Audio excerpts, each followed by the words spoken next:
Bonjour à toutes et à tous, c'est le docteur Damou, j'espère que vous allez bien. Tout d'abord, merci aux abonnés, merci aux gens qui mettent des likes, ça fait plaisir. Alors, vidéo d'aujourd'hui, science, nutrition et science. Tu es une anecdote. Alors, c'est pas moi qui le dis, c'est les experts de la bonne science scientifique. Pour les gens qui connaissent ma chaîne, rappelez-vous, le chirurgien Primum non nocere, créateur du collectif Fake Med, bah, il a fait une vidéo contre moi. Donc je fais sûrement de la fake med. Donc faut pas m'écouter. Sur le plan scientifique, ne m'écoutez pas. Voilà. Donc là, j'ai trouvé une bonne source scientifique, regardez. Donc regardez, j'ai trouvé un bon scientifique, pur jus, et il dit que toi, ton avis à toi, derrière ton écran, tu es juste une anecdote, en fait. On va regarder ensemble. Donc c'est sur la page Facebook qui s'appelle « Quoi dans mon assiette ?» Actualité scientifique et décryptage. Donc regardez, 10 000 followers sur Facebook. Pour parler de science, c'est énorme. Mieux comprendre l'actualité et les enjeux de l'alimentation et de la santé d'aujourd'hui, tout en... Ah, j'ai pas la suite. Alors regardez, il est épidémiologiste, bientôt docteur. Ingénieur spécialisé en santé publique. Donc c'est son domaine, les statistiques. Alors que moi, j'ai juste eu un cabinet de nutrition pendant des années, où je suivais des vrais gens dans la vraie vie, je les aidais à améliorer leur santé avec la nutrition. Donc moi, je pèse rien à côté de lui. Hein. Parce que lui, il est épidémiologiste. Hein. C'est-à-dire, il voit les statistiques, il fait de la bonne, vraie science scientifique avec des chiffres compliqués. Alors que moi, j'ai juste soigné des gens avec la nutrition. Alors, qu'est-ce qu'il dit? Regardez, son post du 11 octobre. J'ai testé ce régime, ce complément, et je me sens beaucoup mieux. Donc ça marche. Les anecdotes et expériences personnelles ne sont pas des preuves scientifiques d'efficacité. Post complet sur Instagram. Il ne faut pas non plus confondre la pharmacovigilance avec l'utilisation d'expériences personnelles pour promouvoir des pratiques, faire des recommandations. Donc ça, c'est peut-être une phrase que vous avez dite. Les gens qui connaissent la chrononutrition, les gens qui suivent la chrononutrition, ou qui ont suivi la chrononutrition, c'est peut-être une phrase que vous avez dite. Bah c'est là qu'on voit que c'est un scientifique de bureau, en fait. C'est-à-dire que quand un vrai être humain de la vraie vie dit « j'ai testé ce régime et je me sens beaucoup mieux », bah en fait, il s'en tape d'apporter une preuve scientifique. Il veut juste témoigner, il veut juste que les autres lui disent « Ah, super, on est content pour toi ». Ah, super, on est content de voir que tu vas mieux. Continue comme ça. En fait, c'est ça les vrais gens dans la vraie vie, monsieur l'épidémiologiste. Et donc, la personne qui va beaucoup mieux, imaginons, tu lui montres une étude scientifique qui montre le contraire. Mais tu crois que la personne, elle va changer d'avis? Je veux dire, la personne qui avait un problème de fatigue, un problème de poids, un problème de digestion, elle essaye un régime, elle voit que ça va beaucoup mieux. Et toi, l'épidémiologiste, tu arrives et tu dis « Ah ben, c'est pas une épreuve, c'est pas une preuve scientifique d'efficacité. » Mais on s'en tape. À partir du moment où ça nous aide, on s'en tape de tes études scientifiques biaisées. Vous me croyez pas? Eh ben regardez la suite. Regardez la suite. Il publie le match anecdote contre essai clinique. Donc pour lui, le truc ultime en science, c'est l'essai clinique. Regardez. Regardez la première ligne. Comparaison avec groupe contrôle. En nutrition.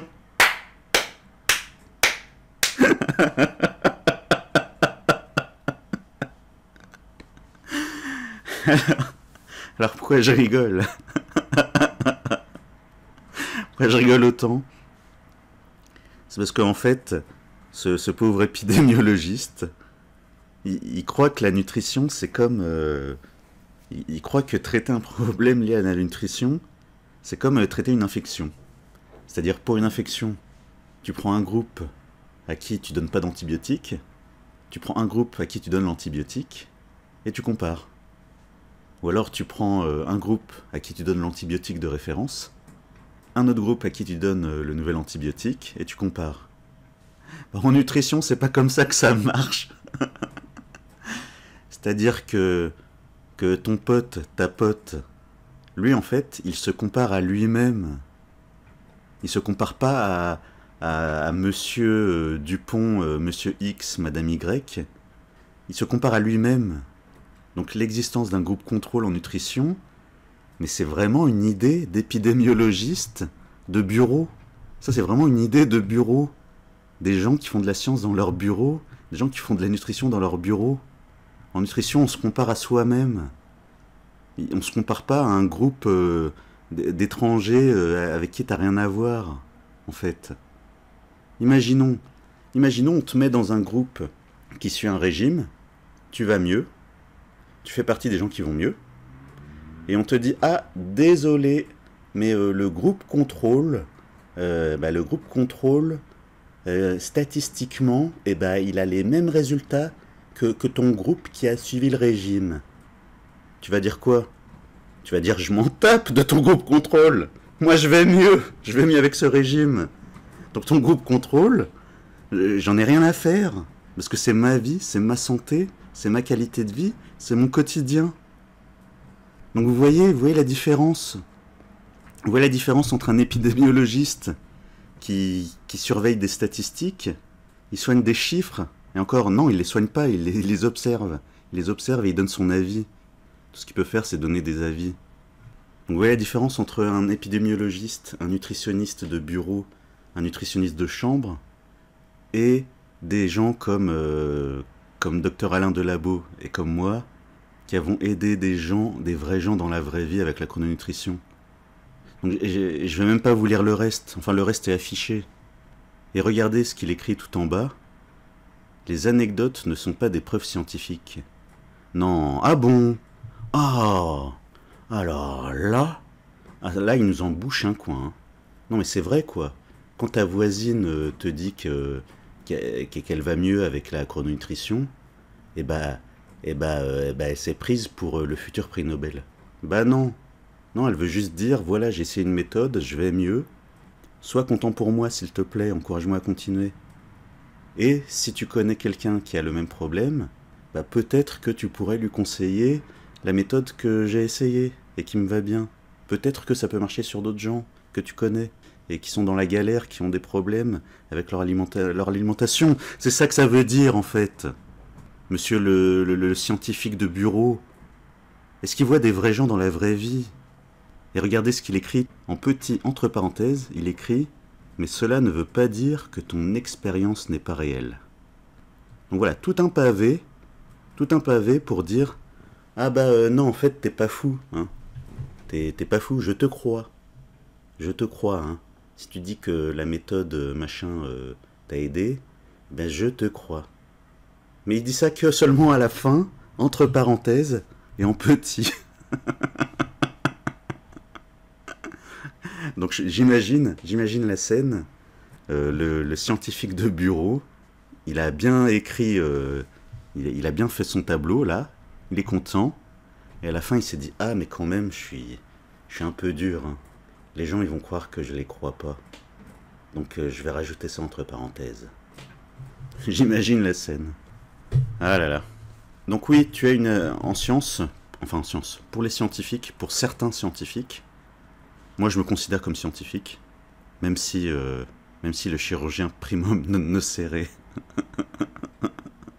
sera peut-être pas du même avis, du collectif Fake Med, il sera peut-être pas de cet avis. Moi je me considère comme un scientifique. Pour moi une anecdote, c'est un être humain en fait, c'est un vrai être humain de la vraie vie. C'est-à-dire il a un passé, il a un présent, il a un avenir, il a des proches. Il a peut-être un conjoint, il a peut-être des enfants, il a peut-être des parents diabétiques ou hypertendus. Il a peut-être des enfants, il a peut-être des petits-enfants. Donc moi, je traiterai jamais quelqu'un d'anecdote. Faut vraiment être un scientifique de bureau pour traiter les gens d'anecdote. Anecdote. Est-ce qu'il connaît la définition du mot anecdote? Récit d'un détail historique, d'un petit fait curieux. Détail ou aspect secondaire, sans généralisation et sans portée. Sérieusement, Mais par rapport à la chrononutrition, il faut combien d'anecdotes pour qu'on puisse plus ou moins généraliser et pour que ça ait une portée? À partir de combien d'anecdotes? Donc c'est ça. Si tu dis aux scientifiques de chambre, aux scientifiques de bureau, si tu lui dis ah bah j'ai essayé la chrononutrition, je vais mieux, mes prises de sang sont meilleures, il va te dire désolé, c'est une anecdote. Si tu lui dis ouais mais quand même, docteur Alain Delabo il soigne des gens depuis des années, il va te dire quoi? Il va dire ah bah c'est des anecdotes. Oui, c'est sans fin.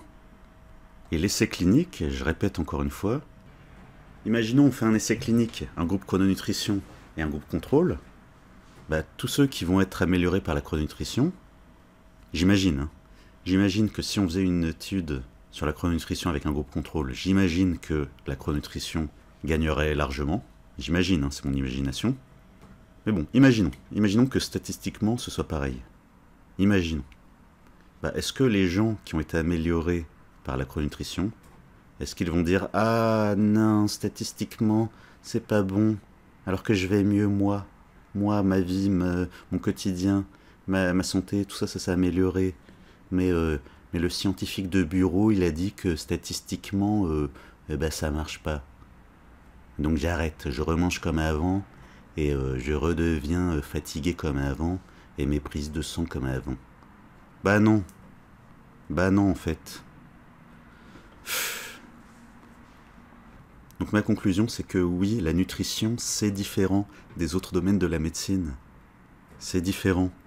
Et il faut bosser, il faut étudier, et il faut faire des va-et-vient entre la théorie et la pratique, entre les livres et les gens, entre la biologie et le ressenti. Il faut faire des va-et-vient sans arrêt entre tout ça. Voilà pour aujourd'hui. Si vous êtes allé jusqu'au bout, pensez à mettre un like, ça fait plaisir. Pensez à vous abonner si ce n'est pas déjà fait.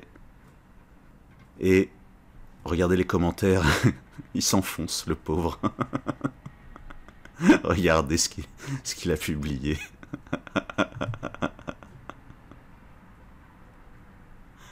Le problème avec les preuves anecdotiques. Ah ça change, ah là il dit preuve anecdotique, il a pas dit anecdote. Bah du coup je vais peut-être changer mon titre. Je vais pas dire tu as une anecdote, je vais dire tu as une preuve anecdotique. Donc il dit que c'est pas fiable ni reproductible. Mais la personne qui va mieux avec une méthode, elle s'en tape que ce soit ni fiable ni reproductible. Juste elle se sent mieux, elle est contente. Si c'est pas reproductible, il s'en tape. Regardez ce qu'il y a à la fin. Donc là il s'est enterré définitivement. Regardez. Pour évaluer l'efficacité d'un régime, il faut entre autres un groupe comparatif contrôle, une grande taille d'échantillon, une mesure claire et objective, et des analyses statistiques appropriées.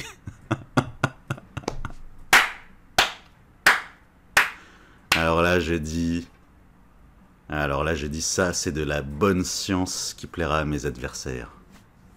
Donc les trois génies de la nutrition, Geek and Fit, son pote grec, et le chirurgien Primum Non Nocere, bah, je vous conseille de vous allier avec quoi dans mon assiette? Type Science sur Insta. Ah, allez le voir, je pense qu'il aura plein de choses à dire contre moi. À bientôt pour la prochaine vidéo.